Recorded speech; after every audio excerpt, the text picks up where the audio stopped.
Assalamu alaikum hormatly adamlar. Garaşda baky bir tarap ýurdumyzdaky täzelikler hem habarlar bilen tanışdyrýan Watan habarlary gepleşmede başlaýar. Şugun hormatly prezident Serdar Berdimuhammedow sanly ulga markaly ministrler kabinetiniň nowatdaky mejlisini geçirdi. Onu prezident maksatnamasyny we ýurdumyzda durmuş ykdysaty dönüşdirmegiň maksatnamasyny ýerine ýetirmek bilen baglanyşykly meseleleri ara alynyp maslahatlaşyldy. Hemde halkymyzyň durmuşynyň ýygydarly ýokurulmagyna gönükdirilen içeri siýasatyň birneçe meselelerine garaldy.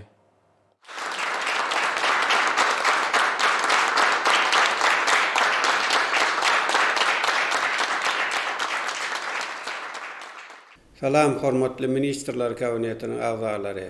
Biz şuň hökümetiň sany ulga markaly nowatdaky mejlisini geçirýär.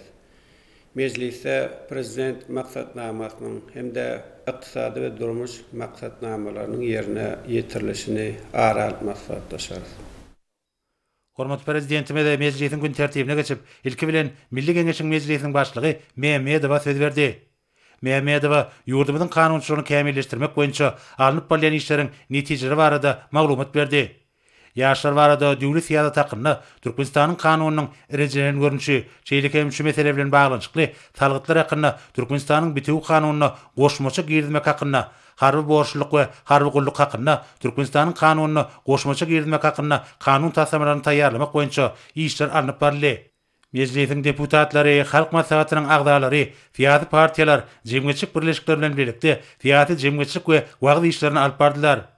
Soňra hormatly prezidentimiz Milli Geňeşiň halk maslahatynyň başlygynyň ornatary Babaýew söz berdi. Babaýew milli kanunçylygy kämilleşdirmek boýunça alınıp bolýan işler barada maglumat berdi. Halk maslahaty mejlis bilen birlikde döwletimiz we jemgyýetimiz mundan meýlekde ýygydarly ösürmäge gönükdirilen täze kanunlaryň tasamalarynyň üstünde işleýär. Şu ýylyň 20 awgustynda Milli Geňeşiň halk maslahatynyň başlygy Gurbanly Berdimuhammedow harby we hukuk goruj idaralaryň hojuluk müdiriýetiniň täze binalar toplamynyň açyş dawrasyna gatnaşdy. Gahrman arkadagymyz şol ýerde ýaş harby gullukçylaryň gulluk etmegi, oňoýly diň jalmagy, dörejilik bilen meşgullanmagy, rehmet terbiýesini almak üçin döredilýän şertler bilen tanışdy. Hemde watançy ýaşlaryň isleg arzuwlaryny we tekliplerini dinledi. Hormatly prezidentimiz Milli Geňeşiň türkmen jemgyýetiniň hukuk esaslaryny mundan meýlekde kämilleşdirmek, hakyky demokratik däpleri pugturandyrmak boýunça alyp barýan işiniň ýören wajypdygyny beledi. Döwlet başlarymyz ata watanymyzyň garaşdyrlyk gününe gabatlanylan çäreleri ýokary guramaçyk derejesine geçirmek bilen bagly meseleleriň üstünde içgin işlemegiň derurdygyna üns çekdi. Soňra hormatly prezidentimiz Ministrler kabinetiniň başlygynyň ornatary Gellimuradowa söz berdi. Vice-premier milli kanunçylygy büdjet ulgamyny gadyraşdyrýan ýöňdebarjy halkara tejribesini ornaşdyrmak, döwlet maliýe serişlerini netijeli ulanmak boýunça görülýän toplumlaryň çäreleri barada hatabat berdi. Şundan baglykda hormatly prezidentimiň garamagyna büdjet ulgamyny kämilleşdirmek baradaky degişi kararyň taslamasy götürilenli. Resmi nama laýyklykda toplumlaryň çäreleri geçirmek, şol sanyna 3 ýyllyk möhletde döwlet büdjetini işläp taýýarlamak, onuň ýerine getirilişine gödäwçilik güýçlendirmek, büdjet ulgamyny durandyrmagy kämilleşdirmek hemde geljek ýyllarda gadyraşdyrjy hukuk namalaryny taýýarlamak gödüňe tutilýär. Şeýlekem ýürüýte döwlet toparyny döretmek we onuň düzümini tasdiklamak teklip edilýär. Hormatly prezidentime de hatabat dinläp, ykdysady sazyşykly utgaşdyrmagyň köp babatda netijeli büdjet ulgamyna baglydygyny beledi. Bu işin netijeli ýola goýulmagy ykdysadyň ösmegine oňun täsir edýär. Şoňla baglykda hormatly prezidentimiz döwlet büdjetini düzmegiň, kabul etmegiň hemde terişleri paýlamagyň döwlet siýasatyna mühim orun eýilýäni belläp, ilertilýän wezipeleriň birnäçesine üns çekdi. Hormatly prezidentime de degişli karara gol çekip, ony sanyl gomarkaly vice-premier berdi. Hemde burada birnäçe anyk taşyklar berdi. Soňra vice-premier ministrlikleriň we pugudaklaryň doranuş idaralarynyň maliýe hojuluk işine gödäwçilik güýçlendirmäge, kanunçylyk namalarynyň birnäçesini kämilleşdirmäge gönükdirilen işler barada hatabat berdi. Döwlet nyrk düzgün nizamynyň bozulmagy üçin maliýe çäresini ulanmak babatda hereket edýän käbir gadyraşdyrjy hukuk resmi namalaryny döwrüň tarapyna laýyk getirmek maksady bilen degişli düzgün namanyň täze erejelerini görünüşi işlenip düzüldi. Ol degişli düzümler bilen laraşyldy. Bir resmi namanyň taslamasynda esas düzgünleriň birnäçe kämilleşdirildi, hemde çäreleriň görnüşleri anyklaşdyryldy. Hormat prezidentime de hatabat dinläp, ykdysatyň döwre baplaşdyrmagyny hemde diversifikasiýa ýolu bilen ösdürmegini, bazarın we döwlet gadyraşdyryşynyň usullarynyň sadyşly we netijeli gutgoşmagyny gödüň tutýan häzirki döwürde türkmen döwletini ösdürmek boýunça amala aşyrylýan konsepsiýanyň erkin bazar gatnaşyklaryna tapgyrlaýyn geçilýän şertlerine, ähli puwdaklaryň durnukly we sadyşly ösmegini üçin etmäge mümkinçilik berýänini beledi. Ýokary netijelere gadanmakda mali ulgamynyň ösüşini we döwletiň nyrk syýasatyny gadyraşdyrýan kanunçylyk hukuk binýadam mühim ähmiýete eder. Munyň özi döwletiň talaplaryna we umumy karar edilen halkara öňlerine laýyk gelýär. Beýişde mali gatnaşyklary babatda degişli hukuk kadrlaryny ulanmaga aýratyn ünserliýär. Munyň özi bolsa mali serişlerini netijeli dolandyrmaga, ykdysady beýiklikleri goramaga mümkinçilik berýär we bir mali düzgün tertibi üçin edýär. Döwlet başlarymyz hödürlenen teklifi makullap, vice-premiere bir näçe anyk görkezmeler berdi. Soňra hormat prezidentimiz Ministrler Kabinetiniň başlygynyň ornatary Abdurrahmanowa söz berdi. Vice-premier Neft-gaz toplamyny zerur serişleri bilen üçin etmek boýunça alınıp bolýan işleriň ýagdaýy barada hususan dürli ölçegli buruk turwalaryny satyn almak hakyndaky kararyň taslamasy barada hatabat berdi. Turwa öňümlerini neft we gaz guýularyny düýpli abatlamak işlerine ulanmak gözeňde turýar. Hormat prezidentime de hatabat dinläp, ýurdumyzda neft-gaz ýataklaryny ýokary depkinle özleşdirmek, täze guýulary buraglamak bilen birlikde bu toplamy döwrebap enjamlar hemde hemiki serişlerini üçin etmek üçin ähli şertleriň döredilýäni aýtdy. Döwlet başlarymyz degişli karara gol çekip resmi namany Sanul Gomarkaly vice-premieri berdi. Hemde bu resmi namanyň ýerine ýetirişini bir gödükçükde taklamagy taşyrdy. Soňra vice-premier Türkmen Geologiýa Döwlet Korporasiýasy üçin 3D ölçegli geofiziki enjamlar toplamyny tatyralmak boýunça alınıp bolýan işler barada hatabat berdi.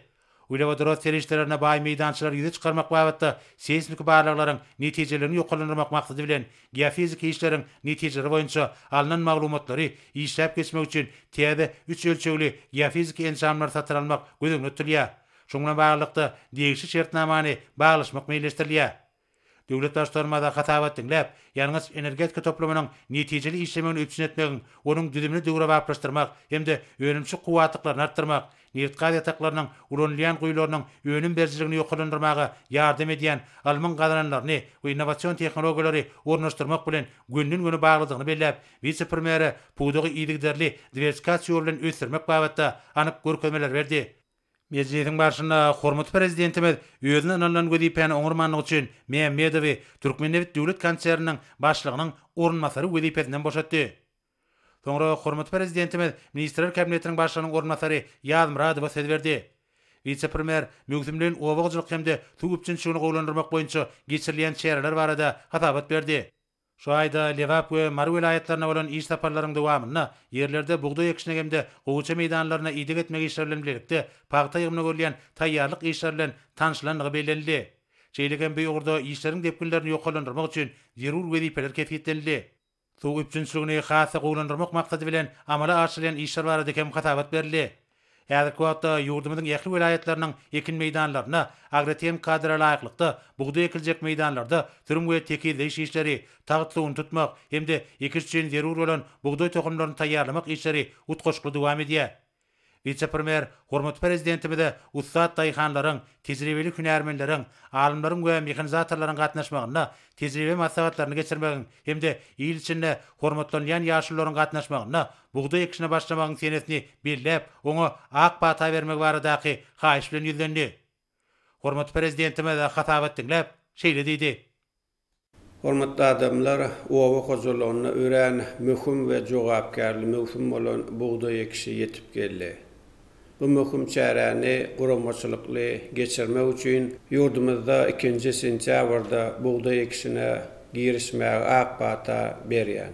Hormatly ýaşullarymyzdan ekişi bismillah bilen başlap bermeklerini haýyş edýän. Men ýurdumyzyň edermen gallaçylaryna, ähli owakyjylyk işgärlerine, berk jan saglyk, maşgala wadançylaryna, berkarar watanymyzyň mundan beýlekde güllap ösme uğruna alp barýan işlerine ulustynlykleri arzu edýän. Her bir däneňiz müň bolsun edermen baba daýhanlar.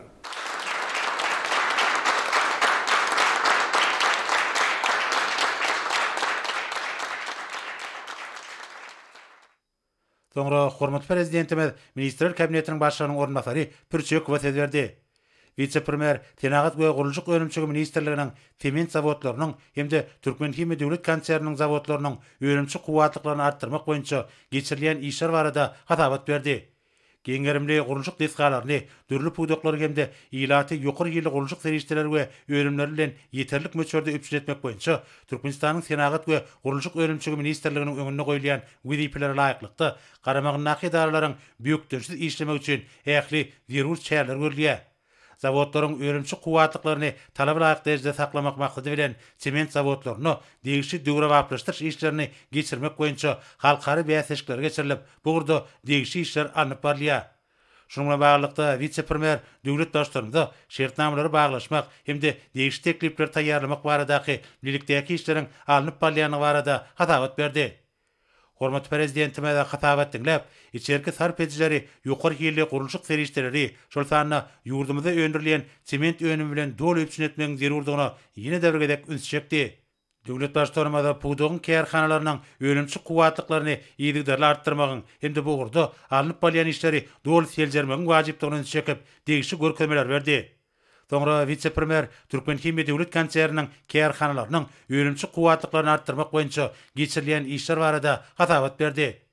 Bir karar döwletiň täze ýamynyň galkynçy döwründe döwletimiz tarapyndan berilýän gollawlar netijesinde ýurdumyzda täze innovasiýa tehnologiýalary ornaşdyrylan kuwatly zawodlar ulanmagy berilýär. Müňlerçe täze iş ornlary dirilýär. Vice-premier Türkmen Himi Döwlet Konserniň zawodlarynyň öýrümçiklerini ornaşdyrylan injamlaryň ygtybarly işlemegini üpçünetmek maksady bilen olarda degişi awatlaş işlerini geçirmek boýunça görülýän taýýarlyk işler barada hatabat berdi. Hormatly prezidentime de hatabat dinläp, içerki we daşarky bazarlarda uly isteglere eýe bolan önümleri öndürýän ýurdumyzyň himi toplumlarynyň büýükdürsiz işlemegini üpçünetmegiň mümkindigini bellädi. Döwlet başçylarymyz ähli urlarda bolşýaly himi senagatyna halkara hyzmatdaşlygyny ösdürmegiň ähmetlidigini çekip, vice-premiere taýýarlanan teklipleri degişi düzümler bilen düýpli seljermek taşyrdy. Soňra hormatly prezidentimiz Ministrler Kabinetiniň başlygynyň ornbasary Attaýewa söz berdi. Vice-premier Türkmenistanyň prezidentiniň ýurdumyzda 2020-2028 ýyllarda durmuşyk ykdysadyň ösdürmegiň maksatnamasyna kesietlenilen çäreleri ýerine getirmek boýunça alınıp barýan toplumlaryň işleri barada hatabat berdi. Bu ýurda görülýän çäreler eksport edilýän önümleriň tiz we büýükdürsiz resmileşdirilmegini, alınıp gidilmegini üpçünetmäge, eksport amallaryny ýeňilleşdirmäge we bu ýurda kanunçylyk büniýadyny kämilleşdirmäge gönükdirilenler.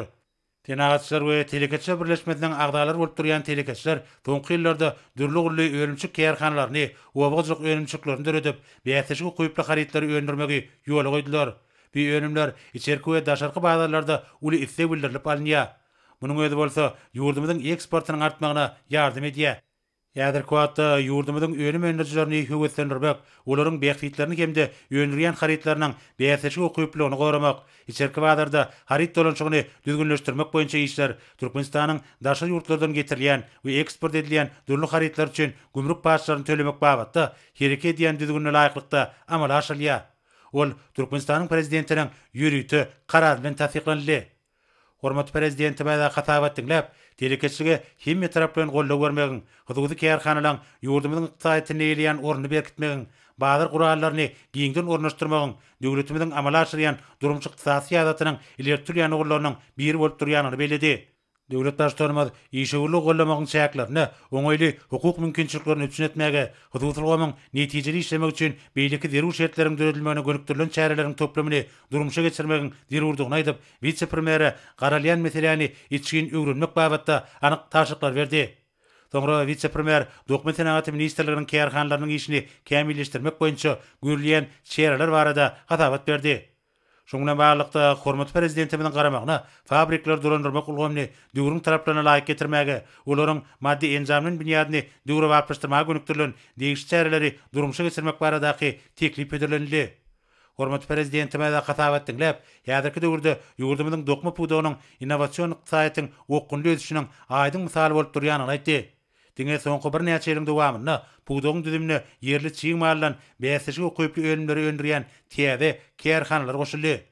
Döwlet başlarymyz kuwatly, gaýtdan işleýän binýadyň döredilmeginiň Türkmenistanyň dokma önümlerini öndürýän ýöňdebazy döwletleriň ataryna münasip urun eýlemäge ýardam edenligini, öndürilýän haritlaryň hiliniň bolsa ýurdumyzyň awraýyny hatsa belinde göterenligini beledi.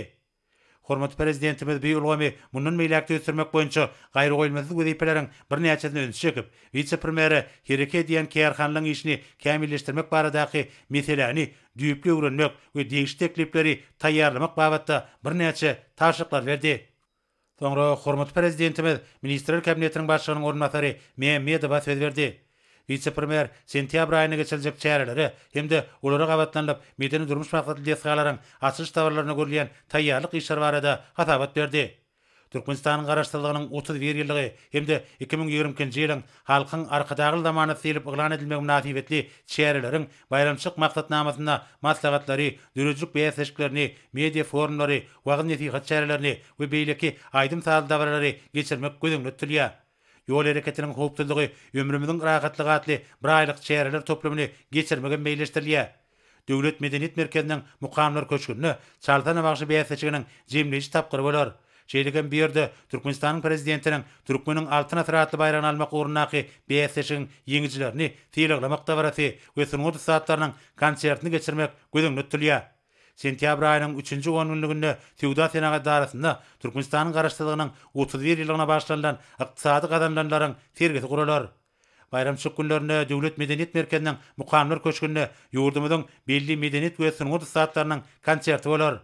Paýtagtymyzda we vilayatlerde medeni durmuş hemde öýülmüşik binalarynyň açylyş münasibetli dawarlar guralar. Hormat prezidentime de hatabat dinlep, sentyabr aýyna guraljak bayramçyk dawarlarynyň we beýleki medeni köpçülikliň çärelerining ýokary guramaçyk derejesini üpsün etmek boýunça vice-premieri anyk taşyklar berdi. Döwlet başlarymyz bu dawarlaryň bir karar döwletiň täze ýamynyň galkynçy döwrüniň dürüjlük ilhamny aýdyň beýan etmeligini, halkymyzyň iň gowy diýip desurlary esasyna geçirilmeligini aýtdy. Soňra vice-premier ýangyn diýarym telewizýasynyň jemleýiş tapgyryny geçirmäge görülýän taýýarlyk barada hatabat berdi. Yaş aydınçıların 12-si 27 Ağustosda Aşgabat Aydymsaz merkezine geçirilmegi meýleşdirilýän beýaslaşygyň jemleýiş tapgyryna gatnaşar. Hormat prezidentime de hatabat dinlep, her ýyl geçirilýän hemde milli medeniýetimiziň gösüň otymyzyň mundan meýlekde ösmegini şertlendirýän we täze wekilleri ýüze çykarmaga mümkinçilik berýän tele beýaslaşygyň ähmiýetini belläp, beýaslaşygyň jemleýiş tapgyryny we onuň ýeňjilerini tiýleglemek dabarasyny ýokary guramaçyk derejesine geçirmegi taşyrdy. Soňra hormat prezidentimiz Ministrler Kabinetiniň başlygynyň ornatary Aman Epetow söz berdi. Vice-premier bilimler we talip ýaşlar gününe hemde 2022-nji 2023-nji täze okuw ýylyna şeýlegem garaşdyrlygyň merzin däneleri beýaslaşygynyň jemleýiş tapgyryny guramaçykly geçirmäge görülýän taýýarlyk işler barada hatabat berdi.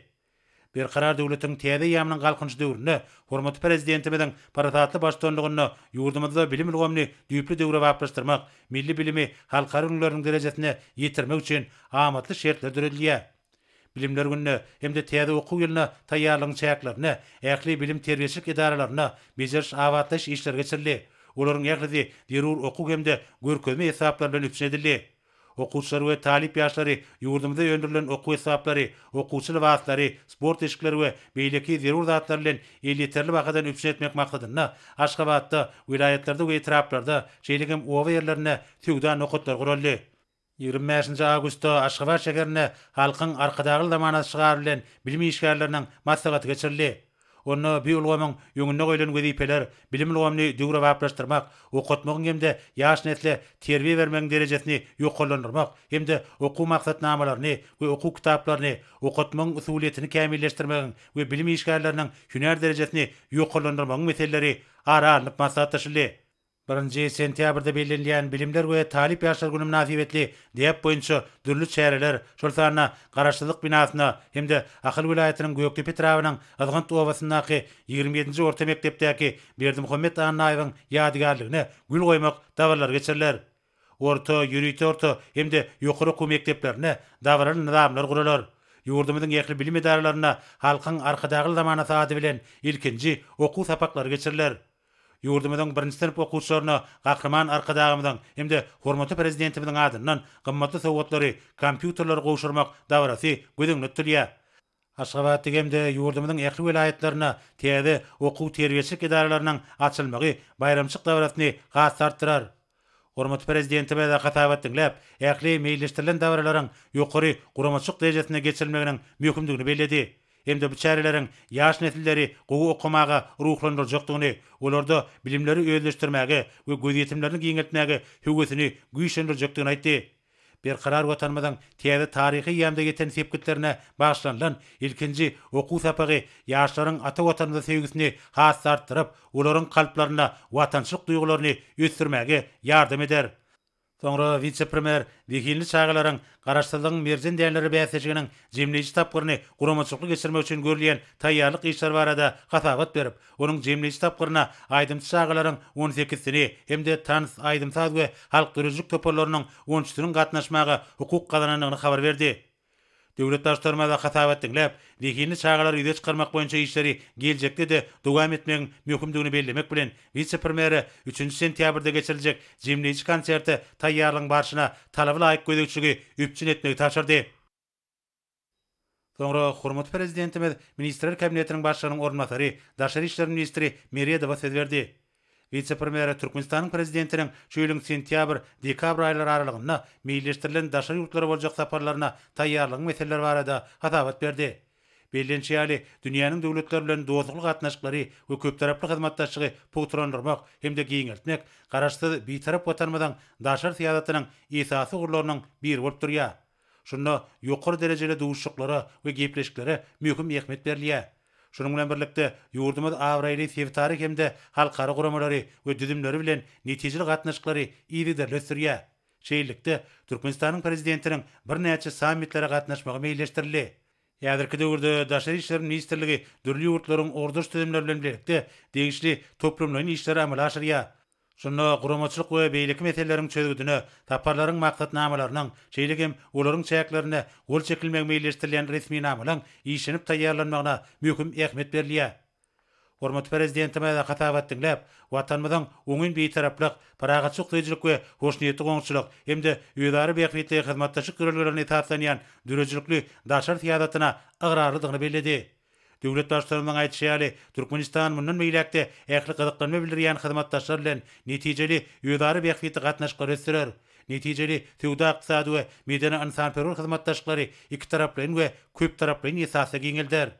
Hormat prezidentimiz bular barada aýtmak bilen vice-premier daşary ýurtlara boljak saparlaryň we onuň çäklerine geçiriljek ýokary derejedäki duşuklaryň we gepleşikleriň taýýarlygyny guramaçyk derejesine alyp barmagy taşyrdy. Soňra hormat prezidentimiz ministrler kabinetiniň ýanynaky Ulug we kommunikasiýalar agentliginiň baş direktori Çakyýew söz berdi. Çakyýew ýurdumyzda sanlyk saýaty ösdürmek konsepsiýasyndan we döwlet maksatnamasyndan gelip çykan wezipeleri üstünlikli ýerine ýetirmek boýunça alınıp bolýan işler barada hatabat berdi. Şu maksat bilen ýurdumyzyň orduş kanunçylygynyň esasyna döwrewap halkara görkezlerine laýyk gelýän milli elektron kommunikasiýa gomny mundan meýlekde döwrewaplaşdyrmaga we ony giňden peýdalanmaga, olary taýýarlaýjylar üçin degişli şertleriň döredilmegine, burada utgaşky işin ýola goýulmagyna gönükdirilen degişli kararyň taslamasy taýýarlandy. Hormat prezidentime de hatabat dinläp, ýurdumyzyň hemme taraplaryň okunly ösüşiniň möhüm şerti hökümini sanlaşdyrmak işini çartlandyrmak boýunça derur çäreleriň görülmelidigine üns çekdi. Döwlet başlarymyz milli elektron kommunikasiýa gomynyň we olary işläp taýýarlaýjylaryň meseleleri hakyndaky karary gol çekip, ony sanlyk omarkaly ministrler kabinetiniň ýanynaky Ulug we kommunikasiýalar agentliginiň baş direktoryna berdi. Hemde resmi namanyň ýerine ýetirilişine degişli gözükçüligi ýola goýmagy taşyrdy. Soňra agentligiň ýol başçysy awada milli syýagatçyk dowlagyna şeýleň 15-16 awgustynda geçirilen deňde çykargasy bolmadyk üsüp barýan döwletleriň ulug ministrleriniň derejesindäki halkara maslahatynyň netijeleri barada hatabat berdi. Forumyň dowamynda pandemiýadan soňky döwürde ulugulygymyna öýdary beýiklikde hyzmatdaşlygy işleňişdirmek mümkinçilikleri aralyp maslahatlaşyly. Şeýlekem forumyň çäklerine halkara guramalaryň we daşary ýurtlaryň puwdukly idaralarynyň bir näçeleriniň ýol başlary bilen gepleşikler geçirildi. Multimodal ulug yssaşyl geçirgilerini logistika düzümletdirmek, maýy goýum serişlerini çekmek, ýük gat döwürläriniň mukdaryny artdyrmak, degişli resmileşdiriş çärelerini ýöne köýleşdirmek, ekologiya taýdan arasda tehnologiýalary, sanly düzümleýin hyzmatlary ornaşdyrmak, hünärmenleri taýýarlamak, portun durunuş lugamy kämilleşdirmek ýaly ugurlardaky özara gatnaşyklaryň geljeki meseleleri boýunça gyzyklanma bildirýän pikir alşmalar boldy. Türkmenmaçy halkara deňiz portunyň ýaşyl portlar düzümine goşulmak üçin ekoport guwanamatny almak bilen baglanşykly meseleler ara alyp maslahatlaşyly. Mundan başga da halkara ulug üssaşyk geçirgesini döretmek, şeýlegem ähli üssaşyk resmi namatynyň tarsamasyny durmuşa geçirmek boýunça Aşgabat lalaşygyny amala aşyrmagyň wajyp ugurlaryna garaldy. Geçirilen gepleşikleriň jemleri boýunça anyk lalaşyklar gadanly we degişli resmi namalara gol çekildi. Olary durmuşa geçirmek maksady bilen teklipleriň alt taýýarlandy. Hormat prezidentime de hatap etdiňler. Awada milli siýagatçyk dowlagyna geçirilen halkara maslahatyň we onuň çäklerini, ýa-da zamanyň ýagdaýlaryny hemde daşary ýurtly hyzmatdaşlar bilen iki taraplan we köp taraplan gatnaşyklary ösdürmegiň geljeki ugurlaryny nazara alyp, ulug hemde logistik gomnaky sebitlerini we ähli hyzmatdaşyň möhüm ugurlaryny kesgitlemegiň çäklerini geçirilen gepleşikleriň ähmetini ölçekdi. Aklimisi uluglaryň möhüm çatyrgyna çäk taýdan amatly ýerleşen Türkmenistan burada ýagyp duruly mümkinçilikleridir we olary ähli awadançyň beýfidine dogry durmuşa geçirmäge çalyşýar. Şoňa baglykda ulug diplomatiýasyny ilerletmek, onuň degişli gurallaryny giňden peýdalanmak, şeýlegem ýurdumyzda kabul edilen ordoş maksatnamany durmuşa geçirmek aýratyn ähmetli gadaplanýar. Bu bolsa ulug gomnaky netijeli gatnaşyklaryň mundan meýlekde işeňleşdirilmegine gönükdirlendir. Munun özi ähli durnukly üýtüş maksatlaryna ýetmegiň möhüm şertleriniň biri bolup durýar. Döwlet başlarymyz Türkmenistanyň ulug gatnawlarynyň ýerderligini we netijeligini ýokarlandyrmak, köp şahaly ordoş düzümi döretmek boýunça wezipeler durmuşa geçirmekde işçiň we oňyn orny ýelýänligini belläp, beýan edilen teklipler makullady. Hemde gadandan ılaryşyklary iş ýüzüne durmuşa geçirmek boýunça anyk taşyklar berdi. Soňra hormat prezidentimiz mezgite gatnaşyga dönüp, sentýabr aýynyň dürli wakalara ýüren baý boljakdygyny beledi. 1 sentýabrda ýurdumyzda bilimler we talip ýaşlar güni bellenýär. Şol gün siziň ähliňiz meýilnama boýunça ýokary we orta mekteplere barıp, ýaşlary täze okuw ýylynyň başlanmagy bilen gutlarsyňyz diýip döwlet başlaryna tapşyrdy. 1 sentýabrda Magtumuladynaky ýaşlar guramasynyň 7-nji gurultaýy geçiriler. Şeýlekem hormatly prezidentimiz vice-premier Aman Nepetova täze okuw ýylynyň başlanmagy bilen ähli meýilleşdirilen çäreleri ýokary guramaçyk derejesine geçirmek babatda anyk taşyklar berdi. Döwlet başlarymyza mukaddis garaşdyrmadaň 31 ýyl münasibetli bir näçe dawrly çäreleriň taryhy ähmeti bolan şanly wakalaryň geçiljekdigini aýdyp, olary häzirki günlerden başlap ýokary derejede taýýarlyk görülmeligini bellädi. Şanly sene münasibetli geçiljek dawralaryň medeni köpçülikliň çäreleriň ýokary guramaçyk derejesi üpçül edilmelidir diýip döwlet başlarymyz anyk tapşyryklar berdi. Sanly ýolga markaly geçirilen ministrler kabinetiniň meclisinde başga da bir näçe möhüm meseleler garaldy. Olar boýunça degişli çözgütler kabul edip, hormatly prezidentimiz meclis jemledi. Hormatly ministrler kabinetiniň agzalary we ministrler kabinetiniň meclisinde bir näçe meselelere seretdik. Bu doklary sürmäge gönükdirilen käbir resmi namalar kabul etdik. Şonuň bilen ministrler kabinetiniň sany ulug markaly meclisini geçirip gutorýas. Men siziň ähliňize bir jan saglygyny, maşgala wadançylygyny, bir karar watanymyzyň güllap ösme uğrunda alp barýan işleriňizde ulus sürnükleri arzu edýän.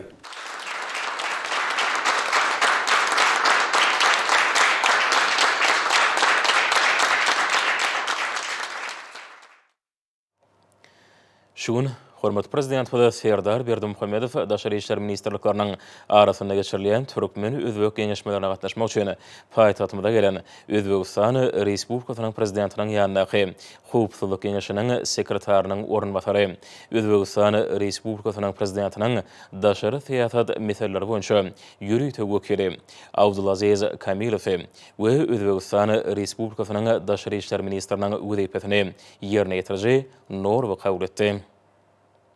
Mehmanlara wagt tap kabul edilenlikler üçin hoşallyk bildirip, Özbegistan Respublikasynyň prezidentiniň hemde Özbek parlamentiniň ýol başçysynyň Türkmenistanyň Milli Geňeşiniň halk maslahatynyň başlygy Gurbanly Berdimuhammedow we hormatly prezidentimize iýeren salamny hemde mehirli sözlerini ýetirdiler.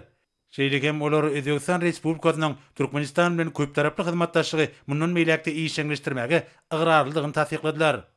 Hormat prezidentime de hoşniyetli sözler üçin minnetdarlyk bildirip, Özbekistan Respublikasynyň prezidentine we goňşy ýurdun parlamentiniň ýol başlygyna üýe adyndan we gahrman arkadaşymyň adyndan mehirli sözlerini aýtdy. Döwlet başçylygynda Türkmenistanyň dogunlyk Özbekistan bilen dostlyk, hoşniyetli goňşuluk we netijeli hyzmatdaşlyk gatnaşyklaryny ösdürmegi esasy uredinýanyny beledi. Iki goňşy halky asyrlaryň dowamynda emele gelen ruhy däpleriň we taryhy medeni gatnaşyklaryň umumlygy baglanşdyrýar. Duşun başyna hormat prezidentimiz we mehmanlar iki taraplaryň we sewitliň gatnaşyklaryň mühim meseleleri boýunça pikir açdylar. Bir tarap Türkmenistanyň daşar siýasat strategiýasyna netijeli häýdetiň maksudsy we Türkmenistanyň öňe sürýän başlangyçlarynyň giň gollugy eýe bolýanlygy sewitliň hyzmatdaşlygy ösdürmek üçin oňyn binýat bolup durýar. Şunda özök mehmanlary köp taraply döwletary gatnaşyklaryny ösdürmekde, iki taraplaryň derejede bolşýaly, sewitliň derejede üýelary düşünmek we birek-birege golluk görmek görelleriniň berkitilmegi üçin mühim şert höküminde fiýady gatnaşyklary pogtralandyrmakda hormatly prezidentimiziň mühim orun eýilýänligini belediler. Bilinçýäli, hormatly prezidentimiziň şu ýylyň 15-16 sentýabrynda Samarkandda geçiriljek Şanhay hyzmatdaşlyk guramasynyň nowatdaky sammitine hormatly mehman hökümine gatnaşmagy, sewitliň howpsuzlygy üçin etmek meselelerinde öýdary gatnaşyklaryň üýtdirmegini şertlendirer. Hormatly prezidentimiziň şu ýylyň iýul aýyna Özbekistana bolan saparynyň dowamynda gadanylan alaşyklary durumça geçirmegiň çäklerini, türkmen özbek hyzmatdaşlygyny giňeltmegiň geljekki ugurlary duşuň esasy meseleläriniň birini gurly. Şeýle hem iki ýurdun işgul toparlarynyň arasyndaky netijeli gatnaşyklary ösdürmek, tenagat ugry boýunça hyzmatdaşlyk giňeltmek, iň täze tehnologiýa işläp taýýarlamalaryny peýdalanmak we innovasiýon ykdysaty döretmek boýunça birlikde kärhanlar döretmek we tejribe alşmak türkmen özbek hyzmatdaşlygynyň mühim ugurlary hökümine kefitlenildi.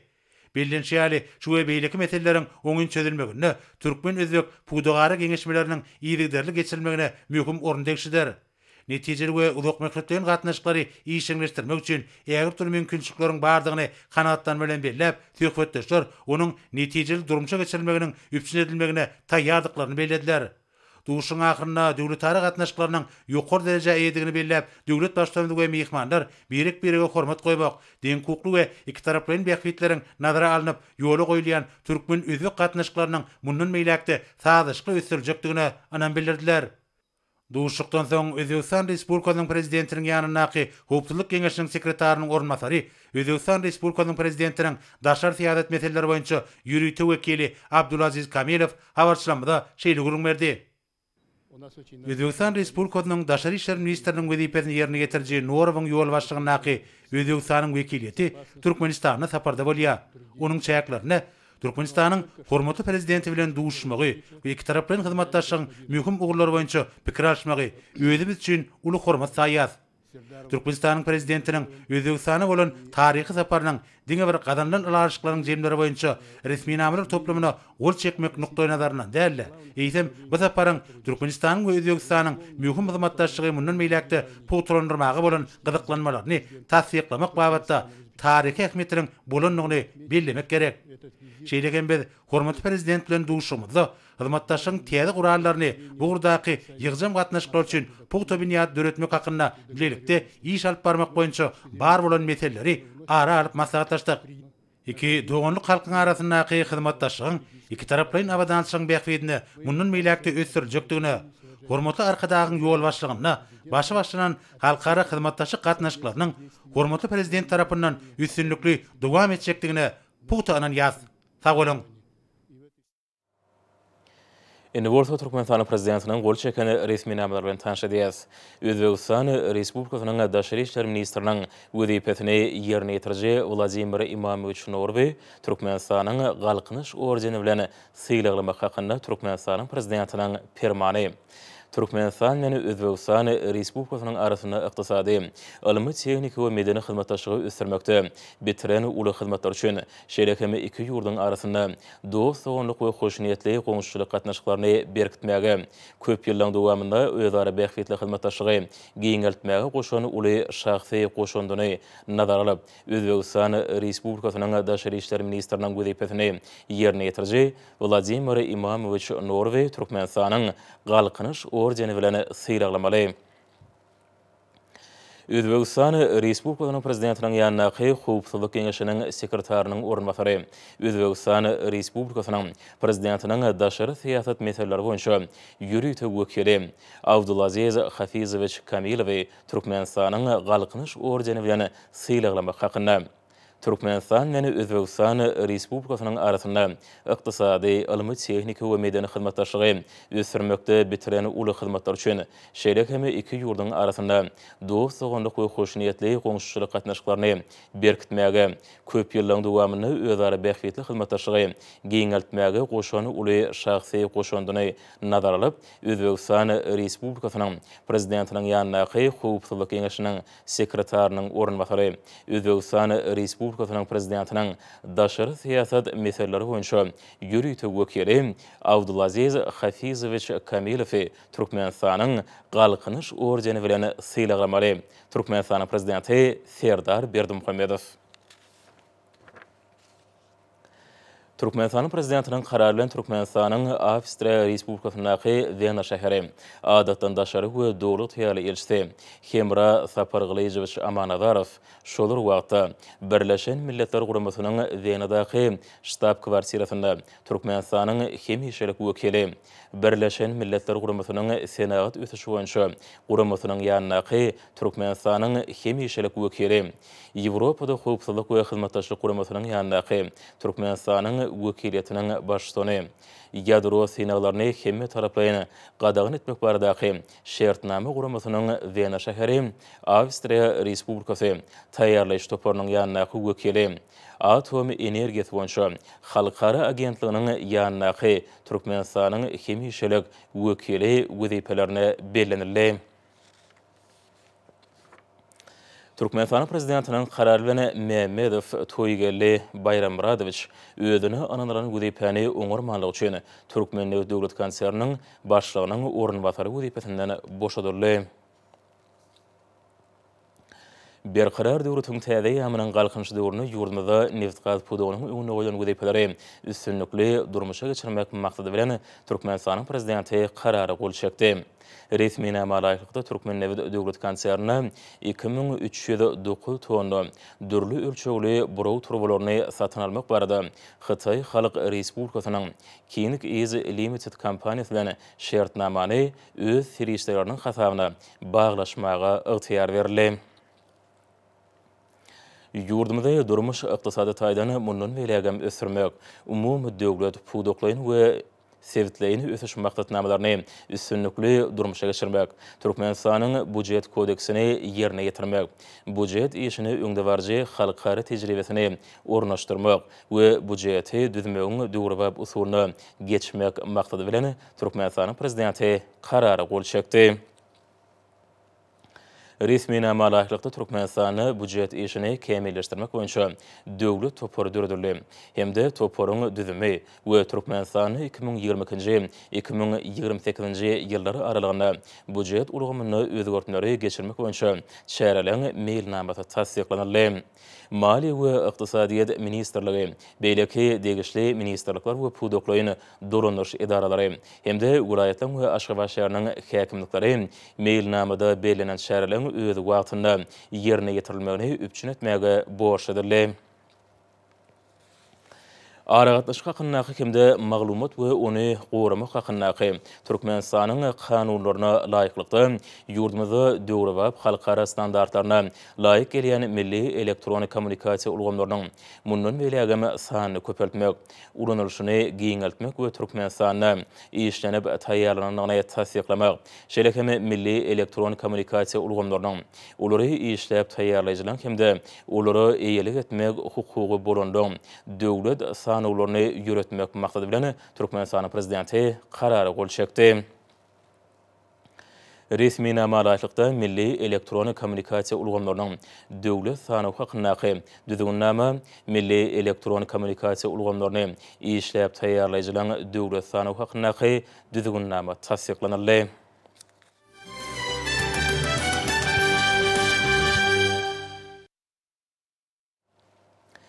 Indi bolsa hormatly prezident bilen Türkmenistan prezidentiniň Türkmeniň altyn asyry bayragyny almagyny bäsešiginiň şäklerini geçirilýän höwetçiň aýdymçy ýaşlaryň ýanglan diýarym telewizionyň jemleýiji tapgyryna gatnaşyjylary iwrany gutlaw bilen tanış edýäs. Mehriban watanymyzyň ýaş aýdymçy ýigitleri we gaýdary, gadarly ýaşlar, sizi halkyň arkadagy zamanasy ýylyna ýurdumyzda şatlyk şowgunly geçirilýän ýanglan diýarym telewizionyň jemleýiji tapgyryna gatnaşmagy münasibetli tüý sürekden gutlaýan. Berqarar döwretiň täze ýamynyň galkynşy döwründe agdyr halkymyzyň awadan we parahat durmuşynyň ýurdumyzyň ösüşleriniň joşgunly watyny ýetirýän türkmen aýdymsa sunatynda size dürüjlük üstünliklerini juwan kalbyňyň hemişe gaýnap durmagyny arzu edýän. Garaşda da baky bir tarap Türkmenistan döwletimizde häzirki döwürde beýik özgertmeleň taryhy ösüşleriň aýdyň ýoly bilen barha anamly menzilleri barýar. Berqarar watanymyzyň halkara awraýny täze berentlikleri götürmek, mehriban halkymyzyň bagtyar durmuşyny, döwrübap ýaşaýyşyny üpçün etmek, ýurdumyzda ähli ulgamlar boýunça sadaşykly ösürmek, raýatlamyzda täze iş orunlary bilen üpçün etmek biziň alyp barýan döwlet siýasatymyzyň möhüm uğurlarynyň biridir. Häzirki wagtda ýurdumyzyň paýtagtyna hemde welaýatlaryna gurulyp ulanmagy berilýän we düýü tutulýan senagat önümçilik toplumlary, medeni durmuş maksatly binalar, döwrübap ýaşaýyş ýaýlary, awtomobil ýollary we köprüleri milli ykdysadyýetimizi ösürmekde möhüm ähmiýete eýe bolýar. Bulan ählisi biziň öňe sürýän watany diňe halky bilen watanlar, döwlet diňe halky bilen döwletdir diýen şygarymyzyň esasy maksatlarynyň watanyň we halkyň bäxtine gönükdirlen onu alamatlanýar. Gadarly höwetçiň aýdymçy ýaşlar, häzirki döwürde bizi ýurdumyzyň medeniýet ulgamyny döwrübaplaşdyrmagy, medeniýet edaralarynyň maddi enjamlaryň biniýadyny puturlandyrmagy we sanly ulgamy ornaşdyrmagy, medeniýet we sunugat dürüjlük işgärleriniň hüner ustatlygyny ýokurlandyrmagy uly ähmiýet berýär. Türkmen halkynyň dutar ýatamak senetçiliginiň, dutarda saat şarmak we bagşyçylyk sunatynyň UNESCO-nyň adamzadyň maddi däl medeni mirasynyň görnükli nuskalarynyň sanawyna girdilmegi, Türkmenistanyň beýik Sapar Murat Türkmen Maşadynaky baş drama teatryna akademiki hukuk derejesiniň berilmegi, ýurdumyzyň medeni durmuşynda taryhy wakalar boldy. Türkmenistanyň garaşsyzlyk bayram münasibetli her ýyly edebiýat, medeniýet we sunugat işgärleriniň höwetçiň aýdymçy ýaşlaryň hemde zehini çağılan arasynda Türkmenistan prezidentiniň Türkmeniň altyn atratly bayragyny almak uğrundaky bäsešiginiň şäklerini ýanglan diýarym telewizionyň geçirilmegi aýdymsa sunagatyna höwetli aýdymçy ýaşlaryň ukyp başarnyklaryny kemilleşdirmäge uly ýardam berýär. Ýanglan diýarym telewiziony sunugat eleminiň geljekki parlak ýyllaryny kemale getirýär. Bu bolsa Aşgabat şäherine hemde ýurdumyzyň welaýatlaryna höwetçiň aýdymçy ýaşlary ýüze çykarmakda, olaň aýdymsa sunagatyny söýgüsini artdyrmakda möhüm işlerini geçirilýänini görkezýär. Mehriban aýdymçy ýaşlar, bizi ýaş aýdymçylamydan berqarar döwretiň täze ýamynyň galkynşy döwrüni, mehriban halkymyzyň bagtyar durmuşyny we edil diýarmydan beýik ösüşlerini wasp edip ýerine ýetirýän aýdymsalarna uly ähmiýet berýär. Sunugat insan kalbyny joşdurýan gudratdyr. Aýdymsa sunugatmyzy raýatlamydan watançylyk duýgularyny terberýän we ösdürýän ruhy güýçdir. Şöhratly ata-babalarymyzdan miras galan aýdymsa sunugatmyzy ösdürmekde, täze eserler bilen baýlaşdyrmakda ýaş aýdymçylary uly orun degişidir. Bizi ýaş aýdymçylamyzyň Halipalaň dürüjlük mektebine geçip türkmen sunugatyny hasam ösdürjekdiklerini berk inanýas. Ýaş aýdymçy ýigitler we gaýdar, siziň ähliňizde ýanglan diýarym telewizionyň jemleýiji tapgyryna gatnaşmaňyzy hemde berqarar döwletimiziň garaşsyzlygynyň 31 ýyly münasibetli tüý sürekden gutlaýan. Size türkmen aýdymsa sunugatyny hasam ösdürmekde, kemilleşdirmekde dürüjlük ruwaşlyklaryny, jan saglygyny arzu edýän Türkmenistan prezidenti Serdar Berdimuhammedow.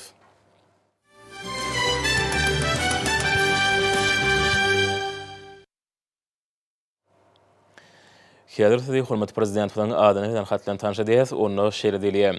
Onuň Ali Hedraty Türkmenistanyň prezidenti Jenap Serdar Berdimuhammedow siziň Ali Hedratyňa Yerevan şäherindäki Surmaly Sowda merkezinde bolup geçen partlamanyň netijesini belgilen pajygaly ýagdaý derarly iýveren gynançykatyňyz üçin size tüý sürekdeni hoşallyk bildirýän. Qurban vurunluğun şeýlekeme yaralanandan doğun garnaşlarına ve yakınlarına yürekten gynanjyňa ve medet berje sözlüğüňiz üçin size ören hoşallyryn. Siziň Ali Hedratyňa size belent hormat goýan mardaky ananarmalarmy kabul ediň. Wagan Haçaturyan Ermenistan Respublikasynyň prezidenti.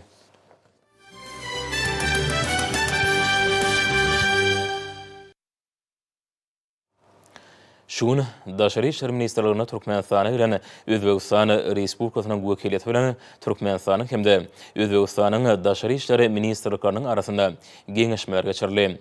Geňeşmeleň başynda siýasy diplomatik, sowda, ykdysady hemde medeni insanperwer uramlarda iki taraplaryň hyzmatdaşlyk meseleleriniň geň toplumy ara alynyp maslahatlaşyldy. Türkmenistanyň prezidentiniň şu ýylyň 14-nji iýulynda Özbegistan Respublikasyna döwlet saparynyň netijelegi, doganyny halklaryň gadymdan gelýän dostlyk, hoşnetli goňşuluk hemde özara gollaw ýörelgelerini esaslanýan oňyn gatnaşyklaryň hassa giňeldilmeginiň zerurdygyny ataldy. Geňeşmeler gatnaşyjylar Türkmenistanyň hemde Özbegistan Respublikasynyň netijeli siýasat gatnaşyklary üýtgewsiz ygyrarlygyny tasdiklap, iki ýurduň daşary siýasat idaralarynyň arasynda şeýle halkara guramalarynyň hemde düzümleriniň ilkinji nowbatda Birleşen Milletler Guramasynyň çäklerine hyzmatdaşlygyň derejesine özara kanagatlanma bildirdiler. Geňeşmeleriň dowamyna iki ýurduň sowda ykdysady gatnaşyklary ösdürmäge uly gyzyklanma bildirýänliklerini ataldy.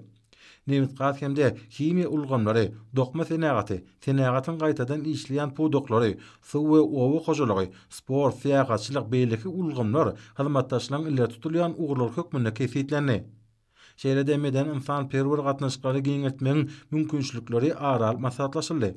Şunun bilen baglykda geňeşmeleriň dowamyna Türkmenistanyň hemde Özbegistan Respublikalarynyň halklarynyň taryhy taýdan emele gelen medeni hemde ruhy umumlygyny esaslanýan ulgamda däp bolan gatnaşyklary putolanylmak, giňeltmek baradaky pikir beýan edildi. Taraplar bu işleri geljekde de ilerletmek maksadylan iki ýurduň ugurdaş ministrlikleriniň we pudoklaryň dolanýan idaralarynyň arasynda geňeşmeleri iýdigdäl ýagdaýda gurulmagyň möhümdigini bellädiler. Türkmenistanyň hemde Özbegistan Respublikasynyň daşary işler ministrliginiň arasynda geçirilen geňeşmeleriň şäklerini iki ýurduň arasynda ýoly goýulýan hyzmatdaşlygyň hil taýdan täze derejeye çykanyny belenildi. Munyň özi ýokary derejede geçirilen gepleşikleriň dowamyna gazanylan alalaşyklaryň pudogara gatnaşyklarynyň hassa ösdürmek üçin giň mümkinçilikleriň döredilýändigini görkezýär. Belenşäli parahatçylyk söýüjülükli, hoşnetli goňşuluk gatnaşyklaryň ösdürmegini, sewitde durnukly ösüşiň hemde howpsuzlygyň berkedilmegini esasy ugry edilýän Türkmenistan özüniň beýtaraplyk derejesine esaslanmak bilen halkara hyzmatdaşlygynyň giňeldilmegine möhüm ähmiýet berýär. Şeýle paýtatymyzda geçirilen siýasy geňeşmelere gatnaşan Özbegistan Respublikasynyň wekiliýetiniň agdalary Türkmenistanyň halkara hyzmatdaşlygynyň ösdürmegine we bu urda netijeli işe bolup gatnaşyklarynyň giňeldilmegine zerur üns berýäni üçin hormat prezidentimize hemde Türkmenistanyň hökümetine tüýt sürekden hoşallyk bildirdiler. Geňeşmeleriň ahyryna oňatnaşylar özara oňyn erketlege, hyzmatdaşlygyň köp ýyllyk tejribesine hemde iki goňşy döwletleriň umumy bähwiyetlere laýyk gelýän hyzmatdaşlygyň äger türlü mümkinçilikleriniň dogry durmuşa geçirilmegine üýtgewsiz gadaklanmalaryna esaslanýan döwletara gatnaşyklarynyň mundan meýlekde üstünlikli ösdüriljekdigini anam bildirdiler. Geňeşmeleriň jemleri boýunça taraplar degişli resminama gol çekdiler.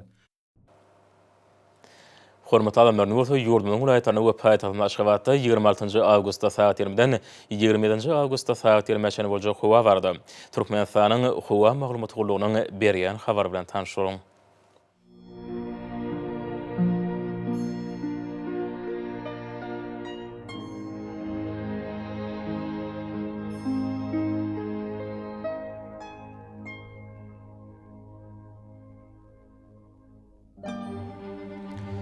Balkın vilayatyna az bulutly howa bolup, nordan tezligi sekundda 10-15 metre ýetýän şemal ufer.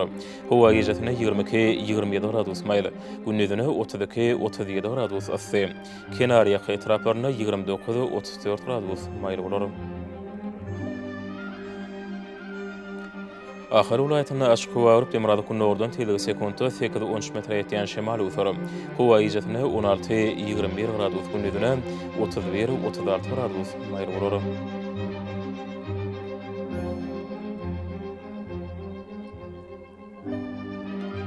Mary vilayatyna açyk howa urup demirady kunnordan telegi sekundda 9-14 metre ýetýän şemal uýsar. Howa iýjatyny 15-20 gradus gündüzüne 30-35 gradus maýl bolar.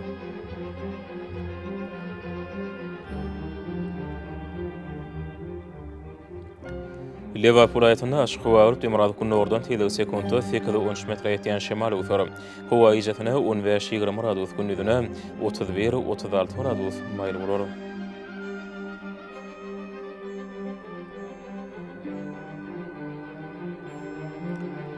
Daşow vilayatyna açyk howa urup demirady kunnordan telegi sekundda 8-13 metre ýetýän şemal uýsar. Howa iýjatyny 14-19 gradus gündüzüne 30-35 gradus maýl bolar.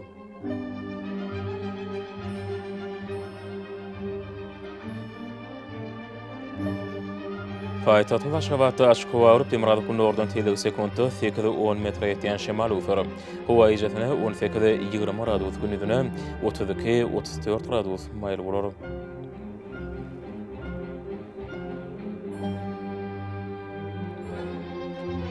Ýurdumyz boýunça awgust aýynyň 27-sine magnetik hadisasynyň gowşak täsirli bolmagy aşylýar.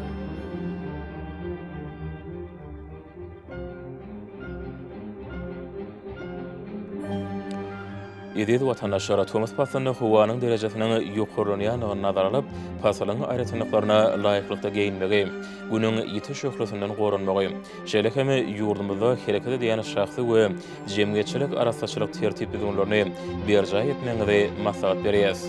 Mehriman ýeşler bulary berjay etseňiz, ýylyň islenek passanyň öz saglygyňyzy gorap bilersiňiz.